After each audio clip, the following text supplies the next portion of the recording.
I'm Robyn Kesnow, RVT, founder of Animal RN. In this video, we're going to be talking about the compassion fatigue, which is the overwhelm and the stress that can come from being a caregiver. Today I have with me Dr. Steve Young. He's the founder of Body Solutions, Inc., and for over 10 years, he's been helping people feel better. So glad to be here. Thank you so much. I really appreciate you taking the time. Excellent. Right off the bat question, how do I Sure. know if compassion fatigue is something that's affecting me? Sure, there are some physical signs of basically this compassion fatigue, such as physical signs of stress. A lot of times, the first thing that people will do is they'll change their breathing patterns. So we are born naturally to be abdominal breathers or diaphragmatic breathers, where when you inhale, your stomach goes out, you exhale, the stomach goes in. And under stressful situations, which is why you'll see sort of people adopt this type of posture, is that a lot of these accessory breathing muscles get kicked in excessively, right? So you'll notice that when you're breathing, if you just kind of stop, you'll notice when you inhale, your chest will go up and then your chest will go down. So we automatically switch to this form of breathing instead of the natural diaphragmatic breathing. There's some other physical signs, like you might have changes in your appetite because certain chemicals are being released in your body as a response to this stress that will manifest itself in either some people, decrease in appetite, which is the most typical, some people increase in appetite. Yeah, so those are the most common sort of physical stresses in the beginning. Now, if you continue to sort of bombard your body with these stress hormones, you will feel joint aches, swelling in your body, and of course that would be more severe, prolonged cases as your cells are being more exposed to these harmful stress hormones. Okay, so if I'm a caregiver, I love all my animals, and I have an animal that's a little sick, it doesn't really feel like that much. I take care of my whole family every day, all the time. I'm starting to notice, maybe I catch myself at the breathing symptoms, or maybe I'm already got some of these more evolved symptoms that are a bit worse. Why do I care? Why is it so important that I do something about this? Great question. Well, these slight physical symptoms that you see are just the external things that you can see that is really destroying your body, right? So if we look at what's happening when you become, let's say, a chest breather, your body naturally releases more of these stress hormones, right? They're called catecholamines.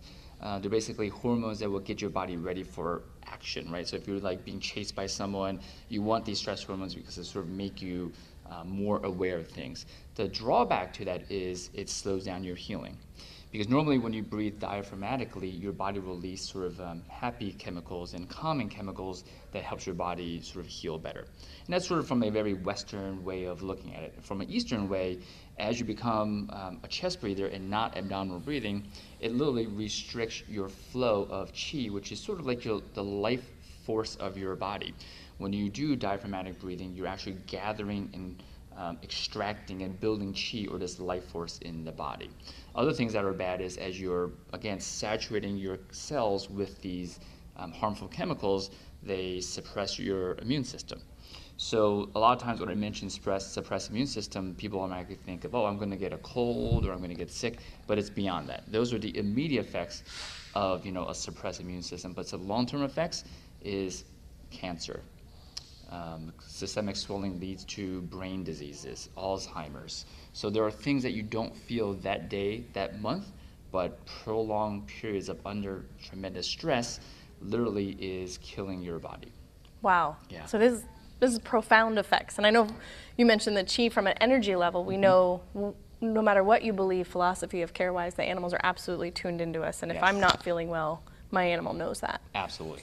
So what do we do about it? We know I have a problem. I don't want it to go to cancer for sure. I definitely would love to have it not affect my animal and their healing energy. So how do I love on my animals better, and how do I deal with this? Yeah, so luckily you are in full control of how your body feels and sort of vibrations and energies that you have, right? So even simple things as just focusing on your breathing and not doing chest breathing. Now, this may sound easy, but if you've been a chest breather just by force and stress for such a long time, this will be very difficult to overcome, right? But it's okay. Just like anything, as you practice, you will be better at it.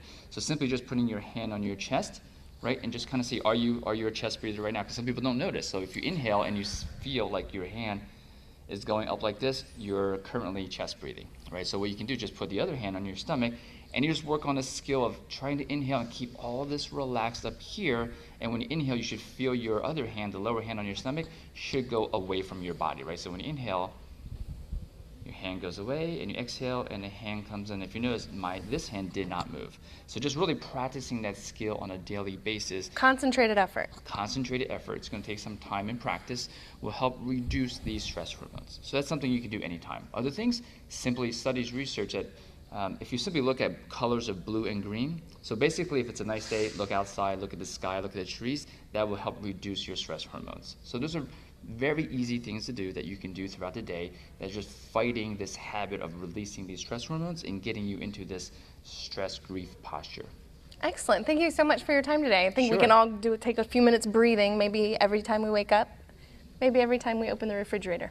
You know, it's great to set these goals, and a lot of times we'll have our clients and patients just little post-it notes, right? So, and you can set a goal like anything measurable. You can say, well, each day I want to practice, abdominal breathing 10 times. It's always good to have some type of measurable goal and just have little reminders. And also just, tell your friends, hey, I'm working on my abdominal breathing, just breathing better and being relaxed. And just so next time they see you, they'll say, hey, have you been practicing? That just keeps you accountable.